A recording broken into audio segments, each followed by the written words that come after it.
How's it going, guys? This is Jack here with the Commander's Wire. Welcome back to another video. Today we have a very unfortunate video. The injury bug has absolutely striked again. Unfortunately, we have had a lot of different ups and downs with the roster over the last couple days through training camp. I apologize. There's a train in the background. Hopefully you can't really hear it, but that's okay. I'll try to get through this. There's been a lot of injuries over the last couple days through what is it, the joint practice we had last week, the preseason game, as well as some other practices over this week, heading into week 2 of the preseason. So we are going to go over all of those. Before we get into that, I really would appreciate it if you guys would go down below, drop a like, subscribe, turn on post notifications when I post next, and you guys will be notified whenever I post more Commanders content just like this. Without further ado, let's get right into today's video. Like I said, a lot of injuries have unfortunately gone over the Commanders once again. I'm going to mention this. I'm going to be referencing Josh Taylor at Josh Taylor FB on X. He has been really keeping everything, I guess, really centralized on Commanders training camp so far over the last couple weeks, and has basically had everything super concise here in accordance with all the injuries that have been popping up. But first thing I'm gonna I guess drop in here, Jalen Hurts threw 2 interceptions in the 7-on-7 against the Patriots in their joint practice yesterday. Love to hear that. I love hating on Jalen Hurts. Hopefully more interceptions to come. Hopefully a couple during week 1 when they play the Washington Commanders. We'll just have to see. But getting into the actual updates. So Nick Allegretti was barely in the pads yesterday for the practice. John Kine confirms that Allegretti did leave practice early today, but did not sound like it was a snap count issue, but more of a needing to get checked out an issue. I guess that's a weird way of putting that. He needed to go to the locker room, check out a different issue. We're waiting on an update for him. Let's see what else. This is one of the big ones. Commanders defensive tackle Johnny Newton underwent surgery for a torn pectoral muscle and is expected to miss significant time. I believe, I want to say it's 4 to 6 months, or it's around that ballpark. Basically, almost the entire season. It's very unfortunate. So far, he's had 82 tackles, 7 sacks. 5 of those were last year. 2 forced fumbles and a fumble recovery in 33 career games.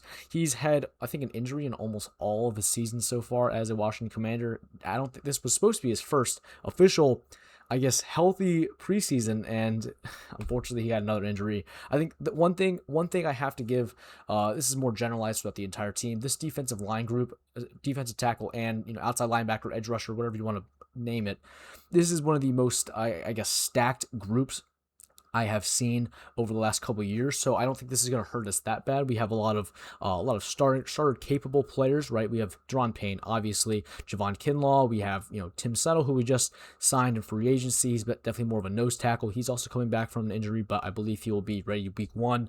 We have some other guys as well. We have what's his name, Ricky Barber, Jeffrey Emba. We have a couple guys here that can definitely fill the ranks on the defensive line. And I think it won't be as bad as we expected, but I really was expecting a big year from Johnny Newton, and this is very unfortunate to hear.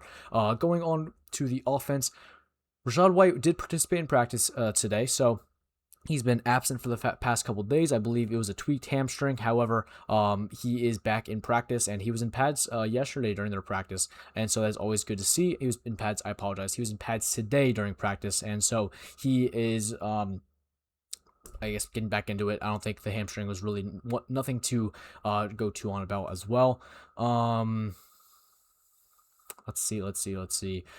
This is going on about Dan Quinn's presser this morning before practice. At Josh Taylor said, "I heard that Nick Allegretti's injury could be his hand, but not 100% sure. We'll hear from Dan Quinn at 8 a.m. this morning, though, as we should get an answer." And then a couple hours later, he says, "Head coach Dan Quinn said Nick Allegretti had calf tightness at practice, so they pulled him, but imaging came back clean. He will continue to rehab." I don't think he will play in the preseason game, unfortunately, which is very unfortunate. I really was hoping that we can get the entire starting offensive line, especially since it's already pretty beat up. It would have been nice to get the entire starting offensive line, but I don't think it's going to be I don't think it's going to happen, at least this week. Josh Taylor also mentions, "One of my takes before training camp started was that I could see the defensive tackle room getting a complete overhaul next offseason, and it seems very real right now." I also agree. I think this defensive tackle room definitely has a lot of bodies, but I think could definitely use a lot more younger guys as well.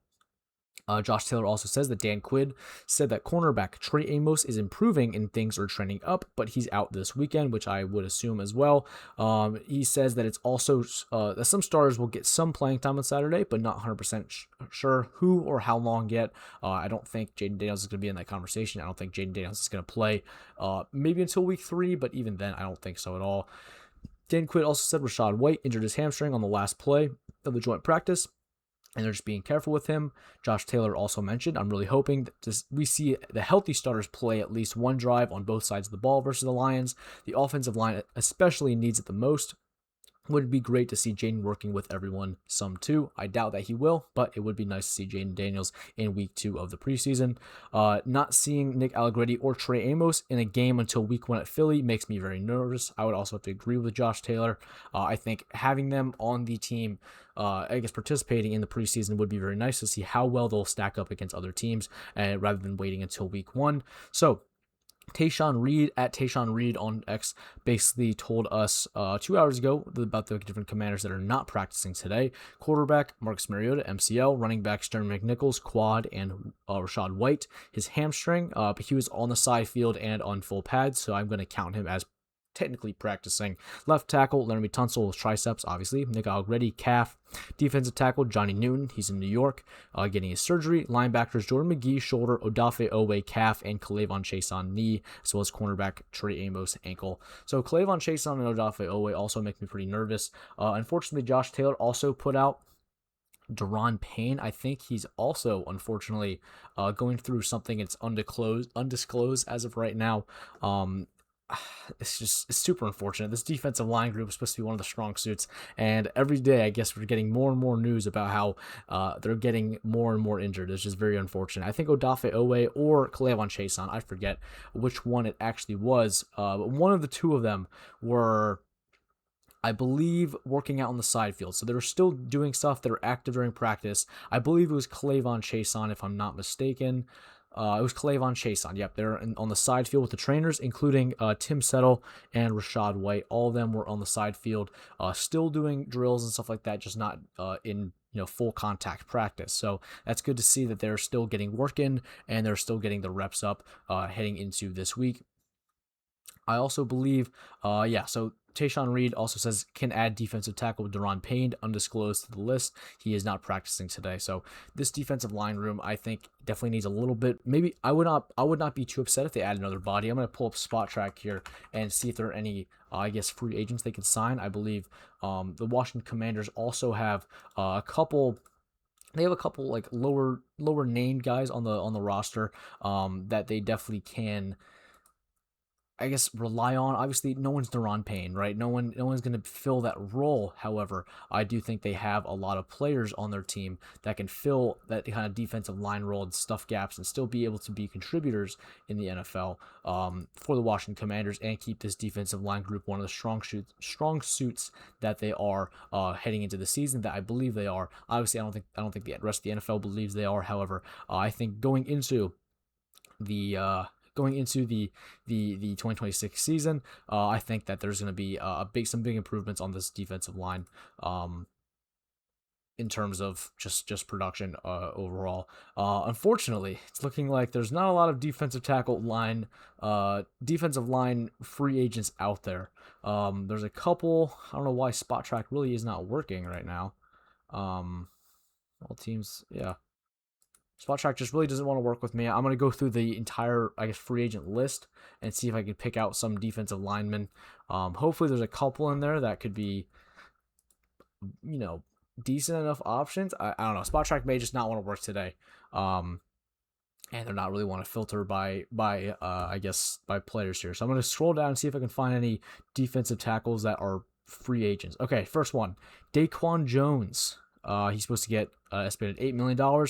Maybe someone that could be brought in. I don't know his track record at all. Another one, Larry Ogunjobi. I don't know who that is. Both of those players were on the Buffalo Bills last year. Graham Glasnow is also still a free agent.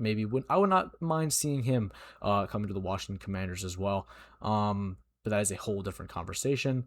And I'm not really seeing anybody else on this list. Oh, Daniel Ekuale.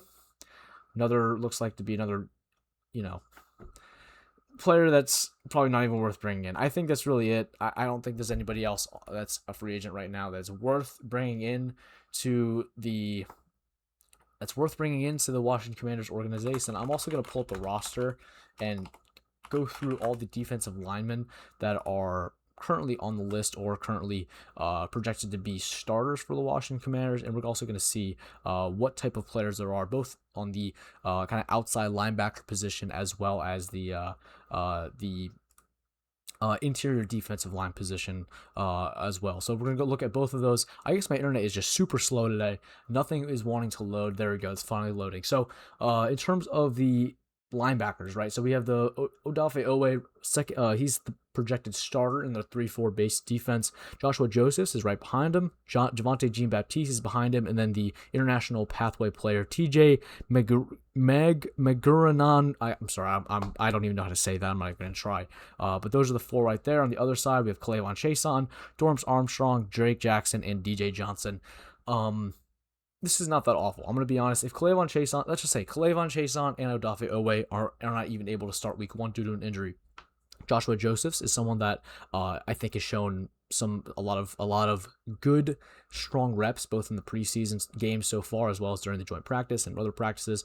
Behind K'Lavon Chaisson, we also have Dorance Armstrong, who, keep in mind, was like top 5 in sacks, I want to say, last year before he got his injury there. Drake Jackson is okay. He was a second-round pick a couple years ago, but just battled through injuries. And DJ Johnson is not really anyone that I can really talk about too much. But two names I'll want to, besides Dorance Armstrong, I'll throw 3 names in there. Besides Dorance Armstrong, if Odafe Oweh and K'Lavon Chaisson cannot play, let's just say they cannot play week 1, Joshua Josephs has freakishly long arms. He's like an NBA wingspan. He is super athletic. He's definitely someone that can be super good off the edge. I have a lot of faith in him. Javonte Jean-Baptiste was not able to play last year due to injuries. He is also someone that did not have a lot of, like, I guess, stats in the preseason game, but he was someone that he has a super high motor. He never gave up on any play. He was always around the ball. When paired with Joshua Josephs on the defensive line, running off the edge. And I think he is someone that could definitely be a contributor this year, being a 7th-round draft pick in 2024. I think he definitely could be someone that, if had to be called on, he definitely can. Same with Drake Jackson. I think he is also that could be someone that could be a rotational edge rusher. I think he'll be just fine. In terms of the actual, I guess, defensive line, right? Right now, the projected starters are Daron Payne at the nose tackle, Tim Settle at the left defensive tackle, and Javon Kinlaw at the right defensive tackle. I think it's going to be switched around. I think Tim Settle is going to be more of the nose tackle, and Daron Payne will be more of a 3-tech, 5-tech. I think, obviously, Tim Settle's coming back from an injury. Daron Payne is also getting through an injury. Javon Kinlaw is really the most, I guess, productive player here. It's kind of weird to call him that, but he's definitely someone that I don't think really has gone through too many injuries that are taking him out for very long in terms of his Washington Commanders career. So I'm really excited to see him on the field. Behind Tim Settle, we have Shy Tuttle. Behind Daron Payne, we have Byron Cowart, and then behind Javon Kinlaw, we have Charles Omenihu. So I think Charles Omenihu as well as Deatrich Wise will definitely be some very positive stars as well, rotating in more at that 3-tech, 5-tech position. They're definitely not going to be taking snaps at the 0-tech unless it's like a Hail Mary situation and they need like, only 3 defensive linemen. Everybody else is, covering the pass. That's we're not even going to worry about that. They also have Maurice Hurst II. He was a free agent they just signed. But then on top of that, they say Jer'Zhan Newton is out. Obviously, he's probably going to be out this entire season. They have Ricky Barber, and then another guy they don't have named here is Jeffrey Emba, whose only reason why he was not drafted very highly is because he's 27 years old and he's a rookie. He was at SMU. He was in college last year. He is someone that I think definitely could be a at the value he was picked at being a UDFA, signing a 1-year contract, he could definitely be a rotational defensive tackle as well. I think he has a lot to work on, but I think in terms of his ability and his motor, he's definitely someone that assumed Daron Payne and Tim Settle couldn't play week 1 because of whatever injuries. We only have Javon Kinlaw and friends.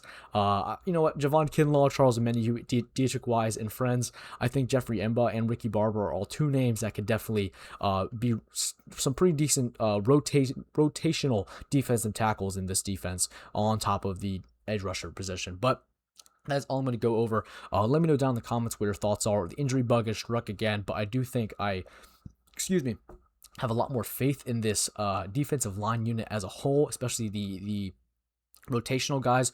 We have a lot of young guys I think are promising. If given enough snaps, they can definitely show that they can hold down the fort, while the starters or projected starters, excuse me, I don't know why I have to burp every now and then. It's so much right now. Holy. While the starters are out, I think we have some rotational players and some like second and third stringers that can definitely be players that can hold down the fort for a little bit, and I think will be pretty good, especially with this new Durante Jones scheme, inspired by Durante Jones, Brian Flores scheme that's coming. They'll be able to hold down the fort. I do believe in that. So let me know in the comments what your thoughts are. I'm like I said before, I'm pretty enthusiastic that even though we're battling through injuries right now, I think we can come back and still be pretty decent, but I'm curious to see what you guys have to say down in the comments.